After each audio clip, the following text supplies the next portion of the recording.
ममता हमें मिलने लगती है। जैसे हमको जब जन्म मिला तो माँ की गोद मिली, वैसे ही इस पृथ्वी पर आने के बाद जब हम परब्रह्म परमात्मा का चिंतन करने के लिए बैठते हैं, उनकी चरण शरण में आकर के बैठते हैं, तो वैसे ही भगवत रूपी वात्सल्य की गोद हमें मिल जाएगी। अपने मन से आप उसकी गोद में बैठ नहीं सकते।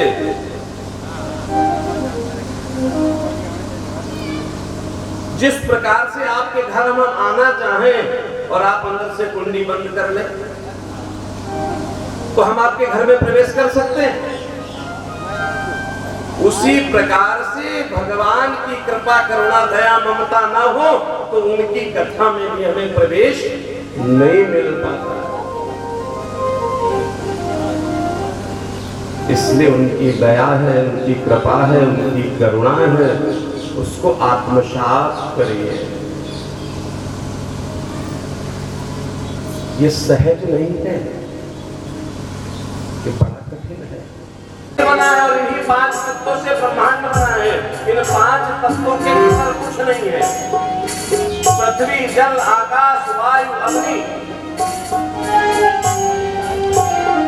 ये शरीर है। शरीर को जलाया जाता है तो क्या होता है, उससे भी पानी टपकता है। जब चिता जलती है तो शरीर जल छोड़ता है। अग्नि का स्वरूप प्रकट है महाराज। वो श्वास जो है, प्राण जो है ना, वही तो अंतरिक्ष है जिसको आप जिसकी विशालता का दर्शन नहीं कर सकते। प्राण नहीं डाले तो सब निस्तेज है।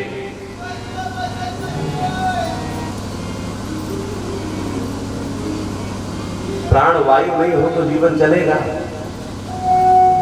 ये शरीर रखा रहता है और कोई ऐसी वस्तु चली जाती है जिसके कारण हम कहते कि ये तो मर गया। वो प्राण वायु ही तो है। तो कहते हैं तेजो वारिवताम यथाग्निवयो यत्र सर्गो वशा। ऐसा वह परब्रह्म परमात्मा क्षीर सागर में शयन कर रहा है और मन में कल्पना करता है कि एको हम बहुत श्यामी, और वैसे ही सृष्टि का महाराज निर्माण हो जाता है। वो परम पिता परमात्मा क्या है, सत्यम परम धीमहि। सत्य कितना, सत्य जो है वो परब्रह्म परमात्मा है और सत्य को हम परिवर्तित नहीं करते। ईश्वर में आप कुछ मिला नहीं सकते, ईश्वर से आप कुछ घटा नहीं सकते। ईश्वर ईश्वर है, ब्रह्म ब्रह्म ही है।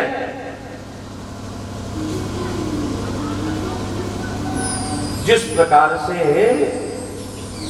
आपके पास कोई स्वर्ण है ना, सोना, अब उस सोने को लेकर के आपने सुनार को दिया, उससे आपने चाहे मंगलसूत्र का निर्माण किया, चाहे कुंडल बनवाया, चाहे महाराज उसके आपने कंगन बनवाए, चाहे आपने चैन बनवाई, चाहे लॉकेट बनवाया, लेकिन उसके मूल में क्या है, सोना है। लेकिन आज उसका परिचय बदल गया। कोई कहता तुम्हारी चैन बहुत अच्छी है, कोई कहता तुम्हारे कंगन बड़े अच्छे हैं, कोई कहता तुम्हारे कुंडल बड़े अच्छे हैं, लेकिन किसी ने उसको लिया, एकत्र किया और उसको महाराज कूट करके बराबर कर दिया। अब आप क्या कहते हो, बोले अब तो हम इसको सोना ही कहते हैं। ऐसे वह ईश्वर है ना, ईश्वर के स्वरूप कई हो सकते हैं। उस ईश्वर के अंश से ये समस्त ब्रह्मांड की उत्पत्ति हुई है। जलचर थलचर नभचर नाना। लेकिन वास्तविकता यही है कि मूल में वही है, आदि मध्यांत जो सत्य है। लेकिन यहाँ सत्य किसको कहा, ब्रह्म को कहा। और ब्रह्म क्या है, वही धर्म है। धर्म बड़ा व्यापक है। बड़ा सा चंदन लगा लेना, टीका लगा लेना, ये धर्म नहीं है। 2-4 भंडारे कर देना, यज्ञ कर देना धर्म नहीं है।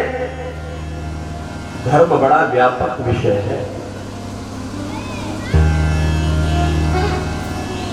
हम जल लेकर के जा रहे हैं घर में और उसी समय लगा कि किसी के प्राण निकल जाएंगे इस जल को नहीं पीने के कारण, तो उस जल को पिला करके किसी की प्राण रक्षा कर लेना भी धर्म है।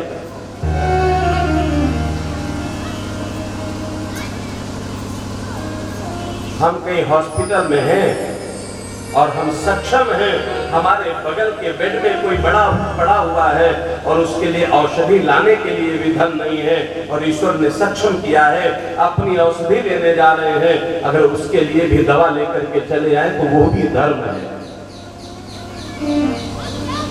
हम धर्म को मानते हैं कि टीका लगाए, चंदन लगाए, पूजन करें, सिर्फ इतना धर्म है, ऐसा नहीं है। सनातन धर्म बात ही इतनी है कि जीवन जीने की जो संस्कृति है, प्रकृति की उपासना है, वही सनातन धर्म है। सनातन धर्म का तात्पर्य है प्राणी मात्र का कल्याण और प्राणियों में सिर्फ मानव नहीं आता। विश्व बंधुत्व की बात करता सनातन धर्म, तो विश्व बंधुत्व की बात कौन कर सकता है, सबके कल्याण की बात कौन कर सकता है? मानव के तो बस में नहीं है। मानव के अंदर कभी न कभी तो स्वार्थ प्रकट होता ही है। वो ईश्वर सबको समान रूप से देखता है। धर्म न दूसर सत्य समाना, जो सत्य का आचरण करेगा वो अधर्मी नहीं हो सकता। अच्छा, सत्य में जरा सा कुछ मिला दो तो भी सत्य नहीं रहेगा, और उसमें से कुछ घटा दो तो भी सत्य नहीं रहेगा। यानी सत्य में किसी प्रकार की मिलावट काम नहीं करती, और झूठ में महाराज चाहे जितना घटा दो चाहे जितना बढ़ा दो,